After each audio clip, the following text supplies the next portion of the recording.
There is absolutely, without any hint of anything, there is absolutely nothing wrong with this set. It is 100% for me. There is not one deficiency in this set at all. I mean, I'm not saying there's no room for improvement, because there's always room for improvement in every classic space set. But there's no deficiency, no badness about this set. Is 100% top drawer, easily top drawer. This guy, 6950 mobile rocket transport. So now this begins the 6950 to 6959, which is going to take me a while, because I have a few built in that range, but I have a lot that are not, and they're big, so they're going to take me a long time. So I thought I'd start with this one because I already have it built, and I actually have it built numerous times. So I'm just realizing I'm missing a piece on it. Give me a sec. I'm going to grab my classic space tools. And just when I was looking at it, this might be easy to find. Coming? There we go. That goes right there. 6950. And so 6950 mobile rocket transport came out in, let me see this, 1982. So I was a kid. And this is what when I would have started buying my own Lego sets, and before I didn't buy this one because I'm sure this one was very expensive at the time. I was only buying smaller sets overall until we started making Lego Wars, and I started buying bigger sets because I had more money when I was 17 or 16 than I was when I was 14. But I wanted this set. I wanted this set very, very badly back in the day. And I got it from used lots. And I built it from used lots, and I was very happy I did, and I loved it. So let's get right into it. 202 pieces, 2 figures, 1982. 2 minifigs for both yellow, which is quite all right. Now, it didn't have the later idea of the steering mechanisms like the M-Trons and others, where you turn something and it actually does the turning. So this thing, the front wheels are fixed for steering. The back wheel is on a turntable underneath there. But all 8 tires are on a, I won't say suspension, but they are, you need, bud? Okay, they are on swivels, so that's cool. So it is quote unquote all terrain, and so when you're putting this into a classic space layout, these things work very well going over top of crater plates, which is always awesome to have. They come with these black Technic axle pins that are not friction; they do spin, and so you have to differentiate between the black axle pins that are friction axle pins and the ones that are not. And so I actually kept track on this here. These are all non-friction black axle pins. The other thing, and I found this on LugNet well after 1982, that this set came in 2 different flavors, and it's kind of, it's very, very small, and only geeks like us would know this, is that the actual yellow hinge plates that you see here, right there, this is a 2 and 3 finger hinge plate. These are 1 and 2 fingers, so this is the 2 and this is the 1. And so you would either have, if you bought it in 82, you would have this as the hinge plate. And if you bought it after 1982, like, because I would imagine this thing was in the store 1983 on, you would have this hinge plate, the 2 and 3. I have all mine as 2 and 3 hinge plates, but I have acquired some lots in the past, bunch of years that had the 1 and 2. These things were only available in 1982, and I think only for the first little bit of 1982, and they only came in a few sets before they went to the 2 and 3 finger. So I only have 1 finger and 3 2 fingers, which is very odd. I don't know how that happened. But so I don't use them in here because I have tons of 2 and 3 in yellow, so I don't even bother. So this thing stays in my room, and if I feel like building more, I will just use the 2 or 3. Now, I will also say this. I think this is the one that I won't say just, in the last 6 months, I did a video of a lot that I found that had one of these. So, and I did a video on it. So, yes, two, just because I can.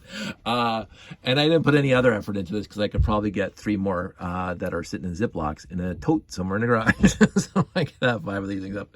Because it is such a fantastic set that I usually, when I build them, I don't take them apart. I keep them together. And there was I can't remember which show it was. It was a Brick Fete when I had 5 or 6 of these things lined up just outside the layout range, and just sitting there looking like they're gonna, like, there was one premise, and it only showed up at one show. I had a huge building, not the big tower there.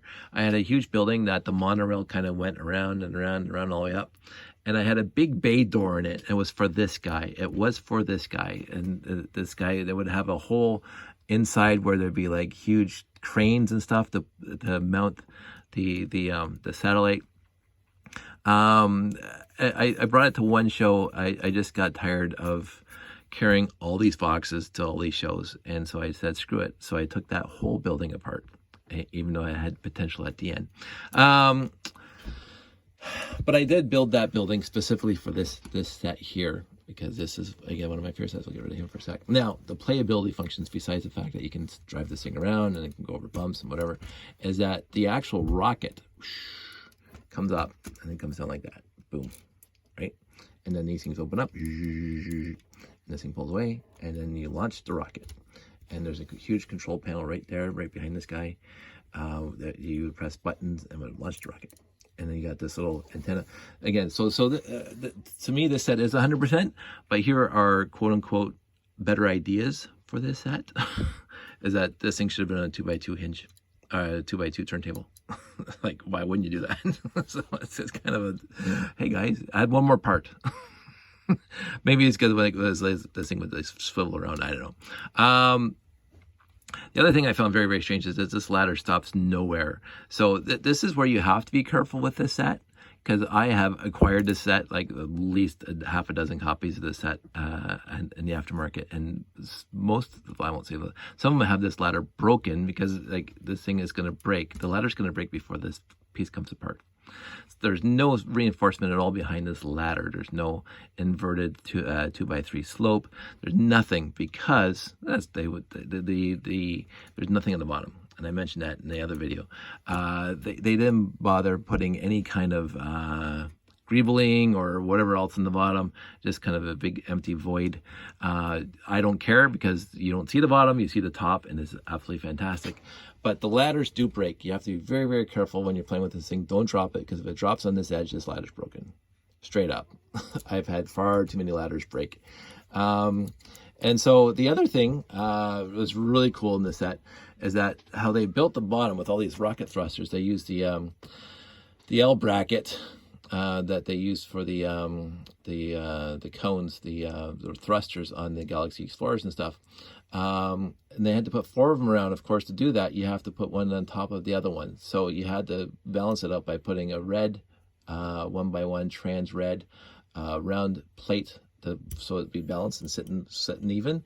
And you will go through my collection into my round bin where I keep all these thrusters, and you'll find a bunch that still has I still find them, the 1x1 trans red round plate on them, because I took these things apart. There was one, again, the one layout that I had about 5 or 6 of these things stacked together in a kind of a holding bin, a holding shelving unit that I had fun designing.